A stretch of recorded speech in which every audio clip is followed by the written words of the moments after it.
ಕೇಂದ್ರಾಡಳಿತ ಪ್ರದೇಶ ಪುದುಚೇರಿಯಲ್ಲಿ ಚುನಾವಣೆಯ ಅಖಾಡ ಈಗ ಸಿದ್ಧ ಆಗಿಬಿಟ್ಟಿದೆ. ಈಗ ಚುನಾವಣೆಗೋಸ್ಕರ ಸಕಲ ಸಿದ್ಧತೆಯನ್ನ ಮಾಡಿಕೊಂಡಿದ್ದಾರೆ. ಕೇಂದ್ರಾಡಳಿತ ಪ್ರದೇಶ ಯೂನಿಯನ್ ಟೆರಿಟರಿ ಆಗಿರುವಂತಹ ಪುದುಚೇರಿಯಲ್ಲಿ ಎಲೆಕ್ಷನ್ ಬಂದಿದೆ. 4 ಜಿಲ್ಲೆ 30 ಕ್ಷೇತ್ರ ಗೆಲ್ಲೋದಕ್ಕೆ 16 ಮ್ಯಾಜಿಕ್ ನಂಬರ್. ಎನ್ಡಿಎ ಮೈತ್ರಿ ಈಗ ಅಂತಿಮ ಆಗಿದೆ. ಕಣಕ್ಕೆ ಟಿವಿಕೆ ಕೂಡ ಎಂಟ್ರಿ ಕೊಡ್ತಿದೆ.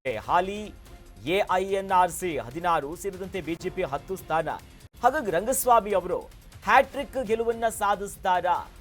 ಜೊತೆಯಲ್ಲಿ ಡಿಎಂಕೆ ಮತ್ತು ಕಾಂಗ್ರೆಸ್ಸಿನ ಮೈತ್ರಿಗೆ ಎಲ್ಲಾದ್ರೂ ಗೆಲುವಾಗಿ ಬಿಡುತ್ತಾ ಅನ್ನೋ ಲೆಕ್ಕಾಚಾರಗಳು ಪುದುಚೇರಿಯಲ್ಲಿ ಆಗ್ತಿದೆ. ನೋಡಿ, ಪುದುಚೇರಿಯ ಚುನಾವಣೆ ಎಲ್ಲಾ ರಾಜ್ಯಗಳಿಗಿಂತ ಸ್ವಲ್ಪ ವಿಭಿನ್ನ. ಮೊದಲನೇದಾಗಿ ಅಲ್ಲಿನ ಭೌಗೋಳಿಕವಾಗಿರುವಂತಹ ರಾಜಕೀಯ ಹಿನ್ನೆಲೆ ಇರ್ಬೋದು, ಭಾಷೆಯ ವಿಚಾರಗಳಿರ್ಬೋದು, ಸೇರಿದಂತೆ ಕೇಂದ್ರಾಡಳಿತ ಪ್ರದೇಶ ಆಗಿರುವಂತಹ ಹಿನ್ನೆಲೆಯಲ್ಲಿ ಬಹಳ ಸೀಮಿತವಾಗಿರುವಂಥ ಪ್ರದೇಶ. 4 ಜಿಲ್ಲೆಗಳು ಬರುತ್ತೆ, 30 ಕ್ಷೇತ್ರಗಳಿದೆ. ಅಧಿಕಾರದ ಗದ್ದುಗೆಯನ್ನ ಇರಬೇಕು ಅಂತಂದ್ರೆ ಮ್ಯಾಜಿಕ್ ನಂಬರ್, ಸರಳ ಬಹುಮತ ಇರೋದು 16 ಕ್ಷೇತ್ರಗಳನ್ನ ಗೆಲ್ಲಬೇಕಾಗಿರೋ ಜವಾಬ್ದಾರಿ ಇದೆ.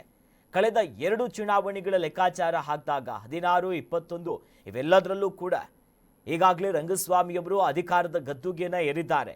ಸ್ಥಳೀಯ ಮಟ್ಟದಲ್ಲಿ ತನಗಿರುವಂಥ ವರ್ಚಸ್ಸು, ಕಾರ್ಯದ ವೈಖರಿ ಮೇಲೇನೆ ಗೆಲುವನ್ನ ಕಂಡ್ಕೊಂಡು ಬರ್ತಿದ್ದಾರೆ. ಈಗ ಎನ್ಡಿಎ ಮೈತ್ರಿ ಕಣಕ್ಕಿಳಿಯೋದು ಅಂತಿಮ ಆಗಿದೆ. ಬಿಜೆಪಿ ಮೈತ್ರಿ ಮಾಡಿಕೊಂಡಿದೆ ಇಲ್ಲಿ. ಅದರಂತೆ ಹಾಲಿ ಇರುವಂಥ ಈ ಎಐಎನ್ಆರ್ಸಿ ಜೊತೆಯಲ್ಲಿ ಬಿಜೆಪಿ ಸೇರಿದಂತೆ ಇತರ ಪಕ್ಷಗಳು ದೋಸ್ತಿ ಪಡೆಯಾಗಿ ಕಣಕ್ಕಿಳಿದಿರೋದು. 16 ಸ್ಥಾನವನ್ನ ಹಾಲಿ ಎಐಎನ್ಆರ್ಸಿ ತೆಗೆದುಕೊಳ್ತಾ ಇದ್ರೆ, ಇತ್ತ ಬಿಜೆಪಿಯ 10 ಶಾಸಕರಿದ್ದಾರೆ. ರಂಗಸ್ವಾಮಿಯವರು ಈ ಬಾರಿ ಮತ್ತೆ ಗೆಲುವನ್ನ ಕಂಡುಕೊಳ್ತಾರಾ?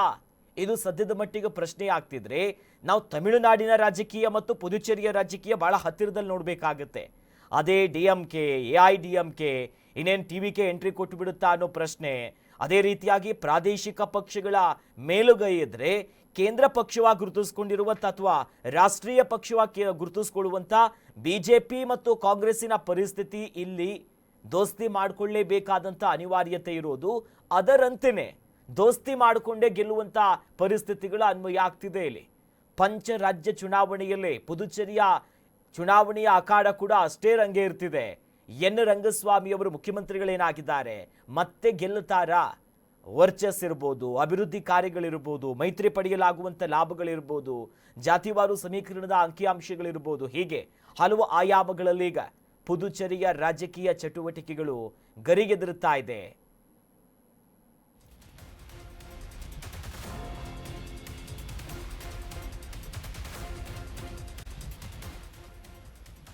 ನೋಡಿ, ಎನ್ ರಂಗಸ್ವಾಮಿ ನೇತೃತ್ವದ ಈ ಎನ್ಆರ್ಸಿ ಮತ್ತು ಬಿಜೆಪಿಯ ಮೈತ್ರಿ 3 ಸದಸ್ಯರನ್ನ ನಾಮನಿರ್ದೇಶನ ಮಾಡುವಂತ ಕೇಂದ್ರ ಸರ್ಕಾರ ಯೂನಿಯನ್ ಟೆರಿಟರಿ ಆಗಿರೋ ಕಾರಣಕ್ಕೋಸ್ಕರ ಸಿಎಂ ಆಗಿ ಎನ್ ರಂಗಸ್ವಾಮಿ ಅವರಿದ್ದಾರೆ.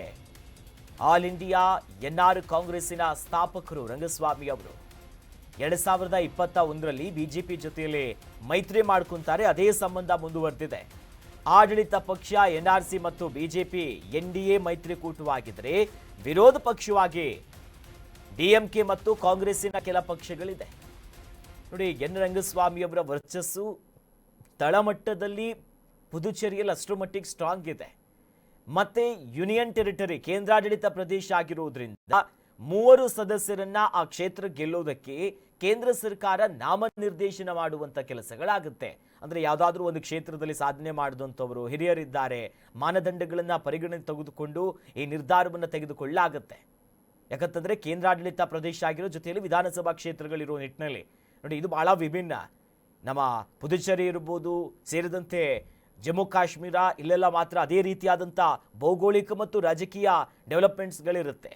ಈ ಹಿಂದಿನ ಚುನಾವಣೆ ಅಂತಂದ್ರೆ 2021ರಲ್ಲಿ ಬಿಜೆಪಿಯ ಜೊತೆಯಲ್ಲಿ ಮೈತ್ರಿ ಮಾಡ್ಕೊಂತಾರೆ. ಆಡಳಿತದಲ್ಲಿರುವಂಥ ಎನ್ಆರ್ಸಿ ಏನಿದೆ, ಬಿಜೆಪಿ ಜೊತೆಯಲ್ಲಿ ಅಂದ್ರೆ ಎನ್ಡಿಎ ಭಾಗ ಆಗೋದಕ್ಕೆ ಹೆಜ್ಜೆ ಇಡುತ್ತಾರೆ. ಪ್ರಬಲ ವಿರೋಧ ಪಕ್ಷವಾಗಿ ಗುರುತಿಸಿಕೊಳ್ಳುವಂಥದ್ದು ಡಿಎಂಕೆ ಮತ್ತು ಕಾಂಗ್ರೆಸ್. ಅಂದ್ರೆ ತಮಿಳುನಾಡಿನಲ್ಲಿ ಏನು ಅಂದ್ರೆ ಆಡಳಿತ ಪಕ್ಷ ಇದೆ, ಸ್ಟಾಲಿನ್ ಅವರ ನೇತೃತ್ವ ಜೊತೆಲಿ ಕಾಂಗ್ರೆಸ್ಸಿನ ಮೈತ್ರಿ ಪಡೆ, ಅದೇ ಮೈತ್ರಿ ಪಡೆನೇ ಇಲ್ಲೂ ಕೂಡ ಸೇಮ್ ಆಗಿನೇ ವಿರೋಧ ಪಕ್ಷದ ಸ್ಥಾನದಲ್ಲಿ ನಿಂತ್ಕೊಂತಾರೆ. ಹಾಗಾಗಿ ಈ ಬಾರಿ ಸಾಕಷ್ಟು ಕಸರತ್ತುಗಳನ್ನ ಮಾಡಿಕೊಳ್ಳಲಾಗ್ತಿದೆ. ಗೆಲ್ಲಲೇಬೇಕಿರುವಂಥ ಹಣಾಹಣಿಗೆ ಬಿದ್ದಿರೋದಂತೂ ಬಹಳ ಸ್ಪಷ್ಟ. ಕೇಂದ್ರಾಡಳಿತ ಪ್ರದೇಶ ಆಗಿರೋ ಕಾರಣಕ್ಕೋಸ್ಕರ ಏಪ್ರಿಲ್ 9ನೇ ತಾರೀಕಿನಂದು ಚುನಾವಣೆ ಆಗುತ್ತೆ. ಒಂದೇ ಹಂತದಲ್ಲಿ ಚುನಾವಣೆ ಆಗುತ್ತೆ. ಯಾಕಂತಂದರೆ ಕಡಿಮೆಯ ಕ್ಷೇತ್ರಗಳಲ್ಲಿ ಇಲ್ಲಿರೋದು. ಪ್ರಮುಖವಾಗಿ ಈ ಪ್ರಸ್ತುತ ಸಿಎಂ ಇರುವಂಥ ರಂಗಸ್ವಾಮಿಯವರ ಪಕ್ಷದ ಕಾರ್ಯಚಟುವಟಿಕೆ ಮೇಲೆ ಸಾಕಷ್ಟು ಕಣ್ಣಿದೆ. ನೋಡಿ, ಸಿಎಂ ರಂಗಸ್ವಾಮಿಯವರ ವೈಯಕ್ತಿಕ ವರ್ಚಸ್ಸಿನ ಮೇಲೆ ಪಕ್ಷ ನಿಂತಿದೆ. ಗ್ರಾಮೀಣ ಭಾಗದಲ್ಲಿ ರಂಗಸ್ವಾಮಿಗೆ ಅಪಾರ ಸಂಖ್ಯೆಯಲ್ಲಿ ಅಭಿಮಾನಿಗಳಿದ್ದಾರೆ. ಜನಸಾಮಾನ್ಯರ ಜೊತೆಗೆ ಬಹಳ ಸರಳ ಸಂಪರ್ಕ ಇದ್ದಾರೆ. ಜನ ಒಪ್ಕೊಂತಿದ್ದಾರೆ. ಕಳೆದ ಚುನಾವಣೆಯಿಂದ ಬಿಜೆಪಿ ಅಸ್ತಿತ್ವಕ್ಕೆ ಬರ್ತಿದೆ. ಸಿಎಂ ಆಗೋದಕ್ಕೆ ಯತ್ನ ಮಾಡ್ತಿದೆ. ಸ್ಟಾಲಿನ್ ಆಡಳಿತ ಪುದುಚೇರಿ ಮೇಲೂ ಕೂಡ ಪ್ರಭಾವ ಬೀರುವಂಥ ಎಲ್ಲ ಚಾನ್ಸಸ್ ಇದೆ. ನೋಡಿ, ಅಕ್ಕಪಕ್ಕದಲ್ಲಿ ಇರೋದು ಪುದುಚೇರಿ ಮತ್ತು ತಮಿಳುನಾಡಿನ ರಾಜಕೀಯಕ್ಕೆ ಅನೇಕ ಸಾಮ್ಯತೆಗಳಿದೆ. ಯಾಕಂತಂದ್ರೆ ಅಲ್ಲಿರುವಂಥ ನಾಯಕರೇ ಇಲ್ಲಿ ಪ್ರಬಲ ವಿರೋಧ ಇರ್ಬೋದು, ಆಡಳಿತವಾಗಿ ಗುರಿ ಇಟ್ಕೊಂಡು ಕೂತಿರ್ತಾರೆ. ನೋಡಿ, ಈಗ ಅಧಿಕಾರದಲ್ಲಿರುವಂಥವ್ರು 2 ಬಾರಿ ಗೆದ್ದಿದ್ದಾರೆ. ರಂಗಸ್ವಾಮಿ ಅವರು ಪಕ್ಷ ಕಟ್ಟಿದ್ದಾರೆ, ಸ್ಥಾಪನೆ ಮಾಡಿದ್ದಾರೆ, ಸ್ಥಳೀಯವಾಗಿ ಸದ್ದು ಮಾಡುವಂಥವ್ರು. ಕಳೆದ ಚುನಾವಣೆಯಿಂದ ಬಿಜೆಪಿ ಜೊತೆಯಲ್ಲಿ ದೋಸ್ತಿ ಮಾಡ್ಕೊಂಡಿದ್ದಾರೆ, ಹೌದು. ಆದರೆ ಅವ್ರಿಗೆ ತಮ್ಮದೇ ಆದಂಥ ಒಂದು ಚರಿಸ್ಮಾ ಇದೆ. ಗ್ರಾಮೀಣ ಭಾಗದಿಂದ ಬಂದಿದ್ದಾರೆ, ಜೊತೆಯಲ್ಲಿ ಜನರ ಜೊತೆ ಬೆರೀತಾರೆ, ಅಲ್ಲಿನ ಪ್ರಾದೇಶಿಕ ಅಸ್ತಿತ್ವವನ್ನು ಸಾರಿ ಹೇಳ್ತಾರೆ ಅನ್ನೋದಿದೆ. ಬಟ್ ಬಿಜೆಪಿ ತನ್ನ ಖಾತೆಯನ್ನು ಓಪನ್ ಮಾಡಬೇಕು, ಗೆಲ್ಲಬೇಕು, ಸಿಎಂ ಗದ್ದುಗೆ ಏರಬೇಕು ಅಂತ ಪ್ರಯತ್ನ ಮಾಡ್ತಿದೆ. ಬಟ್ ಅದಾಗ್ತಿಲ್ಲ. ಅಷ್ಟಕ್ಕೆ ಮಾತ್ರ ಸೀಮಿತ ಆಗಿಲ್ಲ. DMK ಅವರ ಸ್ಟಾಲಿನ್ ಅವರ ಆಡಳಿತ ವೈಖರಿ, ಅದರ ಪ್ರಭಾವವೂ ಕೂಡ ಇಲ್ಲಿ ಒಂದು ರೀತಿಯಾಗಿ ಬೀಳುವಂಥ ಎಲ್ಲ ಚಾನ್ಸಸ್ಗಳಿದೆ. ಪ್ರಮುಖವಾಗಿ NRC ಮತ್ತು ಬಿಜೆಪಿ ಮೈತ್ರಿಕೂಟದ ಸಂಬಂಧಗಳು ಒಂದು ಕಡೆ ಆದರೆ, ಅಂದರೆ ಮೈತ್ರಿ ಮಾಡಿಕೊಳ್ಳೋದು ಇವರಿಗೆ ಅನಿವಾರ್ಯನೇ ಅಂತ ಅಂದರೆ ಕಳೆದ ಚುನಾವಣೆಯಿಂದ ದೊಡ್ಡ ಮಟ್ಟದ ಪೈಪೋಟಿ ಇತ್ತು. ಆಡಳಿತಾರೂಢ ಮೈತ್ರಿಯಲ್ಲಿ ಈ RCB ಜೊತೆಯಲ್ಲಿ ಬಿಜೆಪಿ ಜೊತೆಯಲ್ಲಿ AIADMK ಪಕ್ಷಗಳು ಒಂದಾಗಿ ಕಣಕ್ಕಿಡುವಂಥ ಸನ್ನಿವೇಶಗಳು. ನಂತರದಲ್ಲಿ 21ರ ಚುನಾವಣೆಯಲ್ಲಿ 10 ಸ್ಥಾನವನ್ನು ಸ್ಥಳೀಯ ಪಕ್ಷ ಇಟ್ಕೊಂಡ್ರೆ, ಜೊತೆಗೆ ಅತಿ ಹೆಚ್ಚಿನ ಕ್ಷೇತ್ರಗಳನ್ನು ಗೆದ್ದಿರುವಂಥ ಒಂದು ಪಾರ್ಟಿಯಾಗಿ ಹೊರಹೊಮ್ಮುವಂಥ ಕೆಲಸ ಆಗುತ್ತೆ. DMK, ಬಿಜೆಪಿ ಮತ್ತು ಕಾಂಗ್ರೆಸ್ ಕಳೆದ ಬಾರಿ 2021ರಲ್ಲಿ ಕೆಲ ಸ್ಥಾನಗಳು ಮಾತ್ರ ಗೆಲ್ಲೋದ್ರಲ್ಲೇ ಯಶಸ್ವಿ ಆಗಿತ್ತು. ಅಂದರೆ ಇಲ್ಲಿ ಈ ವೋಟ್ ಪರ್ಸೆಂಟೇಜ್ ಕೂಡ ಮ್ಯಾಟರ್ ಆಗ್ತಾ ಹೋಗುತ್ತೆ. ಪ್ಯಾಟರ್ನ್ಗಳು ಕಳೆದ ಬಾರಿ 84.8ರಷ್ಟು ದಾಖಲೆಯ ಪ್ರಮಾಣದಲ್ಲಿ ಮತದಾನ ಆಗುವಂಥ ಕೆಲಸ ಪುದುಚೇರಿಯಲ್ಲಾಗಿತ್ತು. ಹಾಗಾಗಿ ಈ ಬಾರಿಯ ಪುದುಚೇರಿಯ ಚುನಾವಣೆ ಏನಿದೆಯಲ್ಲ, ಇದು ತಮಿಳುನಾಡು ಮೇಲೂ ಕೂಡ ಇಂಪ್ಯಾಕ್ಟ್ ಆಗುತ್ತೆ. ಏಪ್ರಿಲ್ 9ನೇ ತಾರೀಕಿನಂದು ಪುದುಚೇರಿಯ ಚುನಾವಣೆ ಇದೆ. ಏಪ್ರಿಲ್ 23 ಪ್ರಮುಖವಾಗಿ ತಮಿಳುನಾಡಿನಲ್ಲಿ ಎಲೆಕ್ಷನ್ ಆಗುತ್ತೆ. ಹಾಗಾಗಿ ಪುದುಚೇರಿಯಲ್ಲಿ ಏಪ್ರಿಲ್ 9 ಮತದಾನ ನಡೆಯೋದ್ರಿಂದ ಆ ಗ್ಯಾಪಲ್ಲಿ ಮತ್ತೆ ಈ ಪ್ರಚಾರ ಕಾರ್ಯ ಇರ್ಬೋದು, ತಂತ್ರಗಾರಿಕೆಗಳಿರ್ಬೋದು, ಇವೆಲ್ಲವನ್ನು ಮಾಡ್ಕೊಳ್ಳೋದಕ್ಕೆ, ಅಂದರೆ ಜಿದ್ದಾಜಿದ್ದಿನ ಚುನಾವಣೆ ಹೋಗೋದಕ್ಕೆ ಇಲ್ಲಿ ಪ್ರಬಲವಾದಂಥ ಸಾಕ್ಷಿಗಳಾಗುತ್ತೆ. 2016ರ ನಂತರದಲ್ಲಿ ಒಂದು ಬದಲಾವಣೆಯ ಬಿರುಗಾಳಿ ಇಲ್ಲಿ ಬೀಸುತ್ತೆ. ಅತಿ ದೊಡ್ಡ ಪಕ್ಷವಾಗ ಹೊರಹೊಮ್ಮುವ ಕೆಲಸವನ್ನು NRC ಮಾಡಿಕೊಳ್ಳುತ್ತೆ. ಈ ಹಿಂದೆ ಎಲ್ಲ ಮೈತ್ರಿಯೆಲ್ಲ ಇತ್ತು ಅನೇಕ ಬಾರಿ. ಹೀಗಾಗಿ ಈ ಹಿಂದೆ ಜಯಲಲಿತಾ ಅವರ ನೇತೃತ್ವದಲ್ಲಿದ್ದಂಥ AIADMK ಏನಿತ್ತು, ಕಳೆದ ಬಾರಿ 16ರ ಸಂದರ್ಭದಲ್ಲೂ 4 ಸ್ಥಾನ ಗೆಲ್ಲುವಂಥ ಕೆಲಸ ಆಯಿತು. DMK 2 ಸ್ಥಾನವನ್ನು ತನ್ನದಾಗಿಸ್ಕೊಂಡಿತ್ತು. ಬಟ್ ಆರಂಭಿಕವಾಗಿ ಇಲ್ಲಿ ವಿಶೇಷ ಅಂತಂದರೆ ಬಿಜೆಪಿ ಖಾತೆ ಕೂಡ ತೆರೆಯೋದಕ್ಕೆ ಸಾಧ್ಯ ಆಗಿರಲಿಲ್ಲ. ಮೈತ್ರಿ ಮಾಡಿಕೊಂಡ ನಂತರವೇ ಬಿಜೆಪಿಗೆ ಸ್ವತಂತ್ರವಾಗಿ ಒಂದು ಕ್ಷೇತ್ರವನ್ನು ಗೆಲ್ಲುವಂಥ ಸಾಮರ್ಥ್ಯವನ್ನು ಪಡ್ಕೊಳ್ಳುವಂಥ ಹಂತಕ್ಕೆ ಬಂದಿತ್ತು. ವೋಟ್ ಪರ್ಸೆಂಟೇಜ್ಗಳ ಹೆಚ್ಚಾಗುತ್ತೆ. ಈ ಬಾರಿಯೂ ಕೂಡ ಸಿಕ್ಕಾಪಟ್ಟೆ ಕುತೂಹಲಕಾರಿಯಾಗಿರುವಂಥ ಒಂದು ಪ್ರಮುಖವಾಗಿರುವಂಥ ರಾಜ್ಯವಾಗಿ ಹೊರಹೊಮ್ಮಿದೆ. ಈ ಚುನಾವಣೆಯಲ್ಲಿ ಅಭೂತಪೂರ್ವ ಆಸಕ್ತಿಯನ್ನು ಮತದಾರರು ಕೂಡ ತೋರಿದ್ದೇ ಆದರೆ, ಕೆಲ ಮೂಲಗಳ ಪ್ರಕಾರ ಈ ಬಾರಿಯೂ ಕೂಡ 83%, 84% ಅಷ್ಟು ಮತದಾನ ಪ್ರಕ್ರಿಯೆಗಳಾಗುತ್ತೆ. ಯಾಕಂತಂದರೆ ಪುದುಚೇರಿ ಅಂತ ಕೇಂದ್ರಾಡಳಿತ ಪ್ರದೇಶದಲ್ಲಿ ಪ್ರತಿ ಚುನಾವಣೆಯಲ್ಲೂ ಕೂಡ ಮತದಾನದ ಪ್ರಮಾಣವು 80%ಕ್ಕಿಂತ ಜಾಸ್ತಿ ಆಗ್ತಾ ಹೋಗುತ್ತೆ. ಹಿಂದಿನ ಫಲಿತಾಂಶಗಳನ್ನು ಗಮನಿಸಿದರೆ ಪುದುಚೇರಿಯಲ್ಲಿ ಯಾವುದೇ ಒಂದು ಪಕ್ಷಕ್ಕೆ ಸ್ಪಷ್ಟ ಬಹುಮತ ಬೇಕಂತಂದರೆ 16 ಸೀಟ್ ಅಷ್ಟೇ. ಯಾಕಂತಂದರೆ ಟೋಟಲ್ ಇರುವಂಥದ್ದೇ 30ರಲ್ಲಿ 16 ಸರಳ ಬಹುಮತ. ಹಾಗಾಗಿ ಈ ಬಾರಿ ಮೈತ್ರಿ ಮಾಡಿಕೊಂಡಿರುವಂಥ ಲೆಕ್ಕಾಚಾರ ಜೊತೆಯಲ್ಲಿ ಅಲ್ಲಿರುವಂಥ ಕೆಲ ಒಳ ಒಪ್ಪಂದಗಳಾಗುತ್ತಾ ರಾಜಕೀಯವಾಗಿ, ಇದು ಸದ್ಯದ ಮಟ್ಟಿಗೆ ಕುತೂಹಲವಾಗಿದೆ.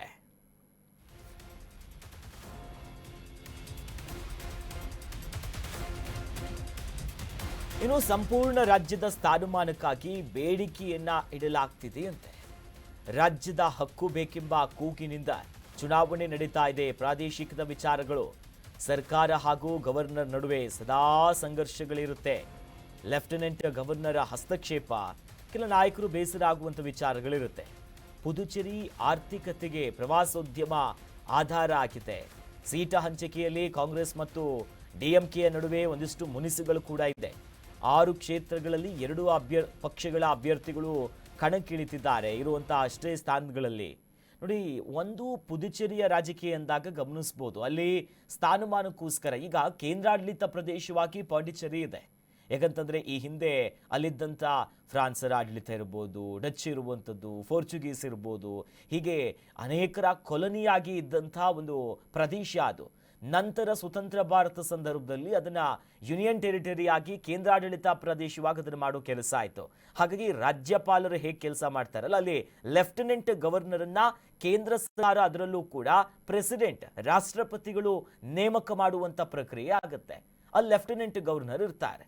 ಆದರೆ ಅದರ ಜೊತೆಯಲ್ಲೇ ವಿಧಾನ ಸಭೆ ಕೂಡ ಇರುತ್ತೆ. ಹಾಗಾಗಿ ಅಸೆಂಬ್ಲಿ ಎಲೆಕ್ಷನ್ಗಳು ಆಯಾ ಕ್ಷೇತ್ರಕ್ಕಾಗತ್ತೆ.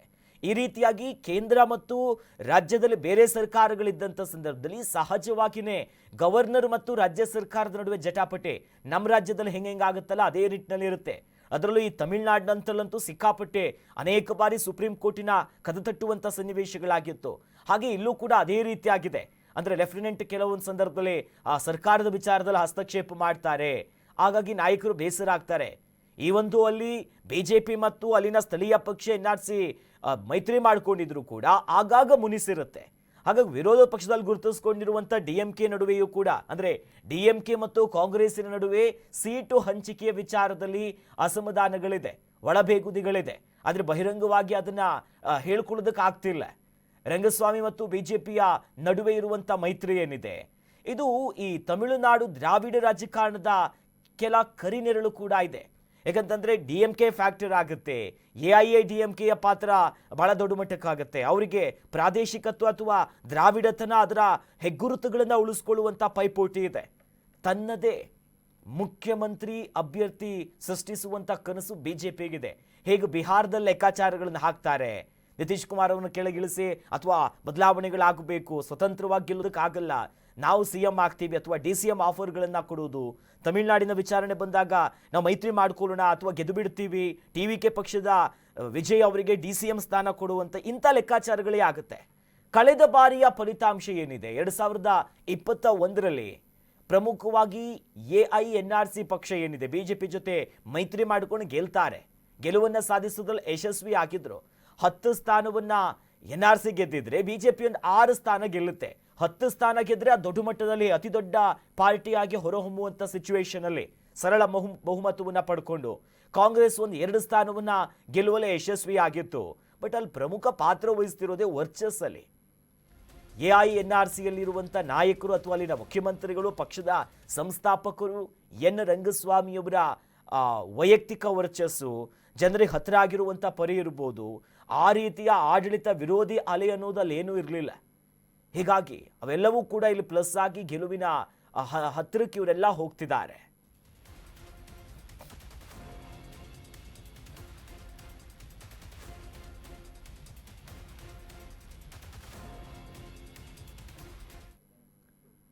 ಆದರೆ ಈ ಪುದುಚೇರಿಯಲ್ಲಿ ಪಕ್ಷಗಳ ಸ್ಥಾನಮಾನಗಳು ಎಷ್ಟಿದೆ? ಇರೋದೇ 30 ಕ್ಷೇತ್ರ, ಸರಳ ಬಹುಮತ 16. ಅವರ ಸ್ಥಾನಮಾನಗಳು ಹೇಗಿದೆ ನೋಡ್ಕೊಂಡ್ ಬರ್ತಾ ಹೋಗೋಣ. ನೋಡಿ, ಕಳೆದ ಬಾರಿಯ ಫಲಿತಾಂಶ ಗಮನಿಸೋದಾದ್ರೆ 21ರಲ್ಲಿ ಪುದುಚೇರಿಯ ವಿಧಾನಸಭಾ ಚುನಾವಣೆಯಲ್ಲಿ ಮೈತ್ರಿ ಮಾಡಿಕೊಳ್ಳೋ ಕೆಲಸ ಆಗಿತ್ತು. NRC 10 ಸ್ಥಾನದಲ್ಲಿ ಗೆದ್ದಿದ್ರೆ ಬಿಜೆಪಿ 6 ಸ್ಥಾನಗಳಲ್ಲಿ ಗೆಲ್ಲುವಂತ ಕೆಲಸ ಆಗಿತ್ತು. ಕಳೆದ ಬಾರಿಯ ಫಲಿತಾಂಶದ ವಿಚಾರಗಳಿದು. ರಂಗಸ್ವಾಮಿ ಅವರು CM ಆಗ್ತಾರೆ, ಯಾಕಂತಂದ್ರೆ 6 ಸ್ಥಾನಗಳನ್ನ ಗೆಲ್ಲುವಂತ ವಿಚಾರಗಳಾಗಿತ್ತು. ಬಿಜೆಪಿ 6 ಗೆದ್ದಿತ್ತು, 10 ಗೆಲ್ಲಿದ್ರು ಅಂದ್ರಿಂದ ಅತಿ ದೊಡ್ಡ ಪಾರ್ಟಿಯಾಗಿ AINRC ಗೆದ್ದಂತ ಮೂಲಕ ರಂಗಸ್ವಾಮಿ ಅವರು ಅಧಿಕಾರದ ಸಿಂಹಾಸನವನ್ನ ಏರಿದ್ರು. ಈ ದೊಡ್ಡ ಮಟ್ಟದ ಮ್ಯಾಟರ್ ಆಗ್ತಾ ಹೋಗುತ್ತೆ. ಪಕ್ಷವಾರು ಎಷ್ಟೆಷ್ಟು ಸ್ಥಾನಗಳಿದೆ ಅಂತ ನೋಡ್ತಾ ಹೋಗೋದಾದ್ರೆ NRC 10, ಬಿಜೆಪಿ 6 ಸ್ಥಾನಗಳನ್ನ ಹೊಂದಿದೆ. ಇನ್ನು DMK ಕೂಡ 6 ಕ್ಷೇತ್ರಗಳನ್ನ ಗೆದ್ದಿತ್ತು. ಕಾಂಗ್ರೆಸ್ ಇಂಡಿವಿಜುವಲ್ ಆಗಿ ನೋಡಿದ್ರೆ 2 ಸ್ಥಾನವನ್ನ ಗೆದ್ದಿತ್ತು. ಜೊತೆಲಿ ಇನ್ನಿತರ ಪ್ರಾದೇಶಿಕವಾಗಿ ಕೆಲ ಎಡರಂಗದ ಪಕ್ಷಗಳು ಮ್ಯಾಟರ್ ಆಗ್ತಾ ಹೋಗುತ್ತೆ. ಇಂಡಿಪೆಂಡೆಂಟ್ ಆಗಿ ಗೆದ್ದಂಥವರು ಇನ್ನಿತರು ಒಂದು 6 ಸ್ಥಾನವನ್ನ ಗೆದ್ದಿದ್ರು.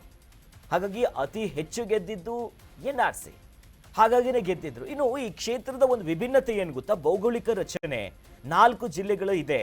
ಮುಖ್ಯ ಭಾಗದಲ್ಲಿ 23 ಕ್ಷೇತ್ರಗಳು. ಇನ್ನು ಈ ಕಾರೈಕಲ್ ಭಾಗಗಳೇನು ಬರುತ್ತೆ, ಪುದುಚೇರಿಯ ಸೆಂಟ್ರಲ್ ಪಾರ್ಟ್ ಅಂತ ನಾವೇನು ಹೇಳ್ತೀವಿ, ಅಲ್ಲಿ 23 ಕ್ಷೇತ್ರ ಬರುತ್ತೆ. ಇನ್ನು ತಮಿಳುನಾಡು ಗಡಿಯನ್ನ ಹಂಚಿಕೊಂಡಿರುವಂಥ ಕಾರೈಕಲ್ ಪ್ರದೇಶಗಳಲ್ಲಿ 5 ಕ್ಷೇತ್ರ ಬರುತ್ತೆ.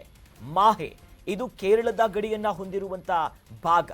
ಏನು ಯಾಣಮ್ಮ ಆಂಧ್ರ ಪ್ರದೇಶದ ಗಡಿಯನ್ನ ಹೊಂದುತ್ತೆ, ಒಂದು ಕ್ಷೇತ್ರವನ್ನ ಹೊಂದಿದೆ. ಅಂದ್ರೆ ಅಕ್ಕಪಕ್ಕ ತಮಿಳುನಾಡು, ಕೇರಳ, ಆಂಧ್ರ ಪ್ರದೇಶ ಇವೆಲ್ಲದರಲ್ಲೂ ಕೂಡ ಗಡಿಯನ್ನ ಹೊಂದ್ಕೊಂಡಿರೋದ್ರಿಂದ ಅಲ್ಲಿನ ಲೋಕಲ್ ಇನ್ಫ್ಲೂಯೆನ್ಸ್ಗಳು ಹೆಚ್ಚಾಗುತ್ತೆ, ಭಾಷೆ ವಿಚಾರಗಳು ಬರುತ್ತೆ, ತಮ್ಮ ಸ್ವತಂತ್ರವಾದಂಥ ಕೆಲ ನಿರ್ಧಾರಗಳು ಬೇಕು, ಅಂದ್ರೆ ಪೂರ್ಣ ಪ್ರಮಾಣದಲ್ಲಿ ರಾಜ್ಯವನ್ನಾಗಿ ನಮ್ಮನ್ನು ಮಾಡಬೇಕು ಅನ್ನೋ ಕೂಗಿದೆ. ಸೇರಿದಂತೆ ಈ ಪಕ್ಷಗಳ ಬಲಾಬಲವನ್ನು ಲೆಕ್ಕಾಚಾರ ಹಾಕಿದಾಗ ಈ NRC ಪಕ್ಷದಲ್ಲಿ ನೋಡಿದಾಗ ಸಿಎಂ ಆಗಿ ರಂಗಸ್ವಾಮಿ ಅವರ ವೈಯಕ್ತಿಕ ವರ್ಚಸ್ಸಿನ ಮೇಲೆ ಪಕ್ಷ ನಿಂತಿರೋದು. ಮೋದಿ ಅವರು ನೋಡ್ಕೊಂಡು ಹೆಂಗ್ ಜನ ಓಟ್ ಹಾಕ್ತಾರಲ್ಲ ಹಂಗೆ ರಂಗಸ್ವಾಮಿ ಅವರ ಮೇಲೆ ದೊಡ್ಡ ಮಟ್ಟದ ಈ ಗ್ರಾಮೀಣ ಪ್ರದೇಶದಲ್ಲಿ ಜನಸಾಮಾನ್ಯರಿಗೆ ಸಿಗ್ತಾರೆ ಅನ್ನೋದಿದೆ. ಬಿಜೆಪಿ ಕಳೆದ ಚುನಾವಣೆಯಲ್ಲೇ ಒಂದು ರೀತಿ ಹೆಸರು ಬಂದಿತ್ತು, ಅನೇಕ ರೀತಿ ಕಾರ್ಯಕ್ರಮಗಳು ಮಾಡ್ತಿದ್ದಾರೆ, ಜನಪ್ರಿಯ ಹೆಸರುಗಳನ್ನು ತಂದುಕೊಂಡಿದೆ. ನಮಃಶಿವಾಯಂ ಬಿಜೆಪಿಯ ಪ್ರಬಲ ನಾಯಕರಿದ್ದಾರೆ ಕೆಲವರು. DMK ಸ್ಟಾಲಿನ್ ಅವರ ಆಡಳಿತದ ಪ್ರಭಾವಗಳಿದೆ. ಜೊತೆಯಲ್ಲಿ ಪ್ರತಿಪಕ್ಷ ನಾಯಕ ಶಿವಕುಮಾರ್ ಸರ್ಕಾರದ ವಿರುದ್ಧ ನಿಂತಿರುವ ಕೆಲ ಹೋರಾಟಗಳಲ್ಲೂ ಮುಳುವಾಗಬಹುದು. ಕಾಂಗ್ರೆಸ್ ಒಂದು ಕಾಲದಲ್ಲಿ ಪ್ರಬಲ ಪಕ್ಷವಾಗಿತ್ತು, ಆದರೆ ಇಲ್ಲ ಹಂಗಿಲ್ಲ, ಆಟಕ್ಕುಂಟು ಲೆಕ್ಕಕ್ಕಿಲ್ಲ ಅಂತ ಪರಿಸ್ಥಿತಿ ಇದೆ. ಆದರೂ ತನ್ನ ಅಸ್ತಿತ್ವವನ್ನು ಉಳಿಸ್ಕೊಳ್ಳೋದಕ್ಕೆ ಮೈತ್ರಿ ಮಾಡ್ಕೊಂತಿದ್ದಾರೆ. ಮೈತ್ರಿ ಮಾಡಿಕೊಂಡೆ DMK ಜೊತೆಯಲ್ಲೇ ಕಣಕ್ಕಿಳಿಯೋದು, ಅದೃಷ್ಟ ಪರೀಕ್ಷೆ ಅಷ್ಟೇ. ಹಾಗಾಗಿ ಪೂರ್ಣ ಪ್ರಮಾಣದಲ್ಲಿ ಗೆಲ್ಲೋದಕ್ಕಾಗಲ್ಲ. 1-2 ಅಂಕಿ ಅಂಶಗಳಿಗೆ ಅಥವಾ ಅಂಕಿಗಳಿಗೆ ಮಾತ್ರ ಸೀಮಿತ ಆಗ್ತವ್ರೆ. ಇಲ್ಲಿ ಗೇಮ್ ಚೇಂಜರ್ ಯಾರಿರೋದು ಕೇಳಿದ್ರೆ ಬಿಜೆಪಿ ಮೈತ್ರಿ ಮಾಡ್ಕೊಂಡಿದೆ, NDA ಆಗೇನು ಕಣಕ್ಕಿಳಿದಿದೆಯಲ್ಲ, NRC ಪಕ್ಷದ ರಂಗಸ್ವಾಮಿಯವರ ಕಾರ್ಯವೈಖರಿನೇ ಸಂಪೂರ್ಣವಾಗಿ ಹೋಗೋದು. ಯಾಕಂದ್ರೆ 4 ಜಿಲ್ಲೆ ಇರೋದು, 4 ಜಿಲ್ಲೆಯಲ್ಲೂ ಕೂಡ ಗಮನಿಸ್ತಾ ಹೋಗೋದಾದ್ರೆ ಆ 4 ಜಿಲ್ಲೆಯ ಪ್ರಮುಖ ಕ್ಷೇತ್ರಗಳು ಎಲ್ಲಾ ರಾಜ್ಯದ ಜೊತೆ ಗಡಿ ಹಂಚಿಕೊಳ್ಳುತ್ತೆ, ಪ್ರಾದೇಶಿಕ ವಿಚಾರವಾಗಿ ಸಮಸ್ಯೆಗಳು ಬರುತ್ತೆ. ಹಾಗಾಗಿ ಈ ಬಾರಿ ಗೆಲುವು ಯಾರಿಗಾಗುತ್ತೆ? ಅಷ್ಟೊಂದು ಈಸಿ ಇದೆಯಾ? DMK ತಮಿಳುನಾಡಿನ ಚುನಾವಣೆ ಒಂದು ಕಡೆ, ಅಲ್ಲಿನ ಪ್ರಭಾವ, NDA ಮಾಡ್ಕೊಂಡು ನಾವು ಗೆಲ್ಲೇಬೇಕೆನ್ನುವಂಥ ಪಣ ತೋಡ್ಕೊಂಡಿದೆ. ಈ ಮೂಲಕ ಮತದಾನ ಪ್ರಭುಗಳು ಯಾರಿಗೆ ಒಲವನ್ನ ತೋರಿಸ್ತಾರೆ ಅನ್ನೋದನ್ನ ಕಾದು ನೋಡಬೇಕು. ಇದರ ಫಲಿತಾಂಶ ಬರುವುದು ಮೇ 4ನೇ ತಾರೀಕು. ಹಾಗಾಗಿ ಅವರ ನಾಡಿ ಮಿಡಿತ ಏನಿತ್ತು ಅನ್ನೋದು ತದನಂತರದಲ್ಲಿ ಸ್ಪಷ್ಟ ಆಗುತ್ತೆ.